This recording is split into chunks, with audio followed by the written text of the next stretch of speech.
அனைவருக்கும் வணக்கம். உயிர்தான் அவன். அந்த உயிரை சித்தரிக்க தமிழ் முன்னோர்களால் உருவாக்கப்பட்ட உருவம்தான் சிவன். உயிருக்கு அலங்காரம் தேவையில்லை. அதனால்தான் சிவனுக்கு எந்த ஒரு ஆபரணங்களும் அணிவிக்காமல் காட்டில் வாழும் மனிதர்கள் அணியும் விலங்கு தோலால் ஆடை அமைத்தனர். கழுத்தில் சுற்றப்பட்டிருக்கும் நாகம் குண்டலினி சக்தியை குறிப்பிடுகிறது. கடத்தில் குடிகொண்டுள்ள உயிர் குளிர்ச்சியாக இருக்க கங்கையை தலையிலும், உயிர் குளிர்ச்சியடைந்தால் ஒட்டுமொத்த இயக்கமும் சிறப்பாக இருக்கும் என்பதால் சிவனை குளிர்ச்சி பொருந்திய இமயமலையில் வசிப்பவர் போல சித்தரித்தார்கள். லிங்க உருவமான சிவனிலும் குளிர்ச்சிக்காக நீர் சுட்டுவது போல அமைத்தனர்.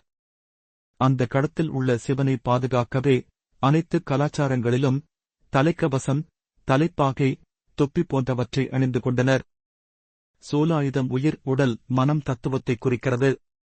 உயிர் வீரியமாக இருந்தால்தான் உயிரை தாங்கியுள்ள உடலும் வீரியமாக செயல்படும். உயிரின் வீரியத்தை குறிக்கவே காளை மாட்டை குறியீடாக அமைத்தனர். அக்காலத்தில் வீரியமிக்க காளைகளை அடக்கினால்தான் வீரியமான ஆண் மகன் என்று ஏற்றுக்கொண்டு பெண்ணை திருமணம் செய்து கொடுத்தார்கள். கடவுள் உருவங்களிலேயே நெற்றிக்கண்ணை உடையவராக சிவனை மட்டுமே சித்தரித்தார்கள் தமிழ் முன்னோர்கள். நெற்றிக்கண்ணே சிவனின் இருப்பிடம். அதுவே உயிரின் பிறப்பிடம்.